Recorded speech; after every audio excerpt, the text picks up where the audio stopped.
And welcome back to day number 5 on the Advent calendar.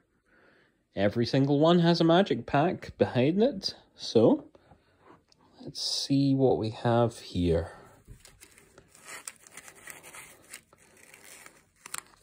Ikoria, okay. Well, it's not a set booster since Ikoria was released before set boosters became a thing.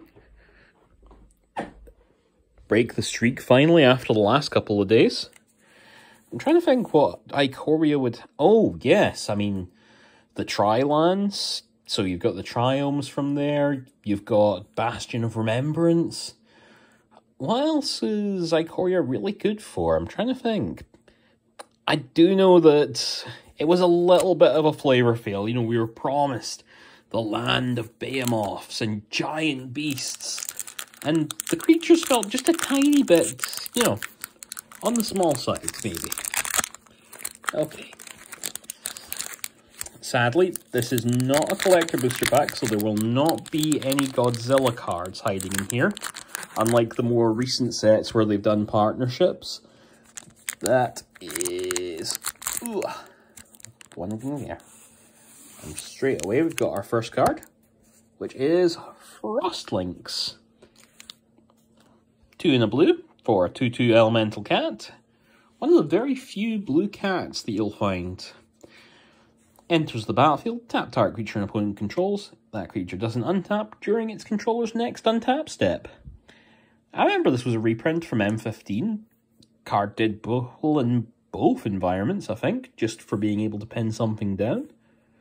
And behind that, we go from cats to Wolverines. Spell Eater Wolverine, creature type Wolverine. It's definitely one that doesn't show up that often. 2 in a red for a free 2. And it has double strike as long as there are 3 or more instant or sorcery cards in your graveyard. I think this actually did a bit of work. Because, you know, cycling was a thing in this set, so it was just super easy to get there with that. Just filling your grave with things, either spells you've used or spells that you've tossed away. Helica Glider. 2 in a white for a Nightmare Squirrel. Okay, things are coming back to me now. And just how weird some of these creature types were. It's a 2/2 and enters the battlefield with your choice of a flying counter or first strike counter. Either way, it could work in different situations. I remember as well that back at the inception, people were a bit worried about this idea of mechanic counters. Again, it feels like it plays better on Arena and Digital, and a bit more confusing in paper. We never really got to see in-person drafts for Ikoria, so I don't know how that would have looked like. But I think now they are a bit more commonplace, the idea of more different types of counters. So, you know, I think it's worked out not too badly. Serrated Scorpion. 1 black for a 1/2 Scorpion. When it dies, it deals 2 damage to each opponent and you gain 2 life. Yeah, I remember this is something that was pretty nice. It did its work, it's just, you know, just a little scorpion doing its thing. Greater Sandworm. 5 green for a 7/7 worm, and it can't be blocked by creatures power 2 or less, which also comes with cycling for 2. So just mentioned it earlier as being one of the mechanics of the set. Returning from, when was this last mechanic? Amonkhet? Yeah, I think Amonkhet was the last set before Ikoria to really use cycling. So, you know, it was something that you could build up to, or it was something that you could toss away if you weren't able to play it. Heightened Reflexes, red. Target creature gets +1 until end of turn. Put a first strike counter on it. For a single red mana instant trick, this is not half bad. You've seen it before, always, like the instant tricks that would give a creature first strike till end of turn. Giving it permanent first strike was something different. So yeah. Essence Scatter. 1 in a blue, counter target creature spell. I mean, it's kind of all there. Just the classic. Let's see. Next up, Coordinated Charge. 4 and a white for an instant. Creature you control get +2/+1 till end of turn. There are better anthems out there for your creatures to, charge in. But again, cycling really made this feel a little more versatile. And they did staple that onto a good few cards to make them a bit more value. Evolving Wilds. The set was supposed to be tricolor. Or rather, it wasn't, but could be tricolor thanks to the legendary creatures. So, you had to have some fixing outside of the triomes. You're going to see it in all sorts of environments, so there we go. We're on to our uncommons now. We have Exuberant Wolf Bear. 3 and a green for a 4/4 Wolf Bear. Whenever Exuberant Wolf Bear attacks, you may change the base power and toughness of target human you control to Exuberant Wolf Bear's power and toughness until end of turn. So, yeah, there was these sets of cards that wanted you to have both humans and non-humans to do things together. Being the whole animal bonding, finding your partner and so on.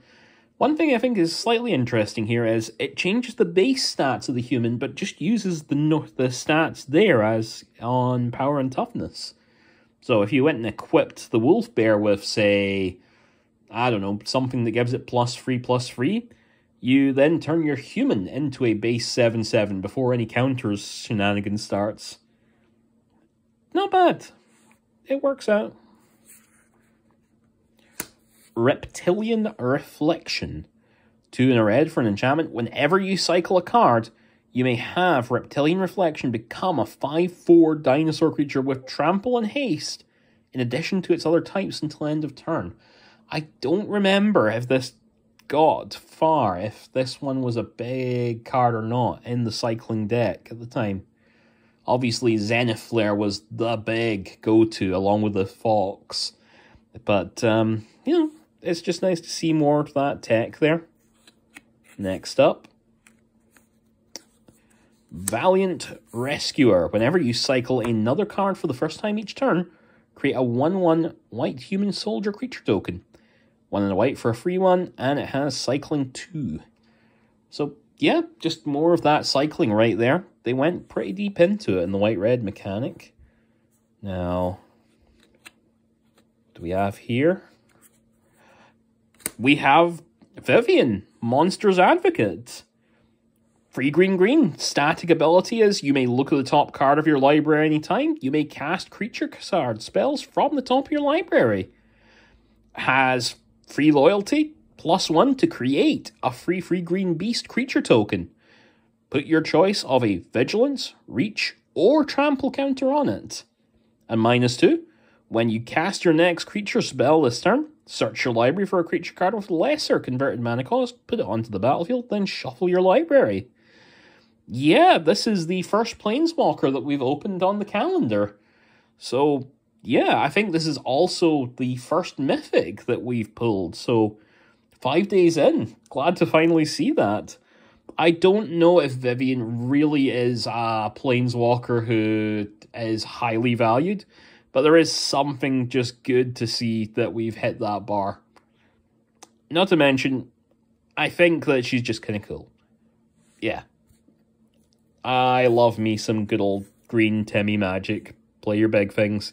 Get more big things. So yeah. Happy to see you, Vivian. Behind her, we have a forest. Oh! And a foil Bonder's Enclave. Yeah. Tap to add colorless or pay free and tap to draw a card. Activate only if you control a creature power 4 or greater. This is a card I love shoving into commander decks. So yeah, this pack just became pretty awesome.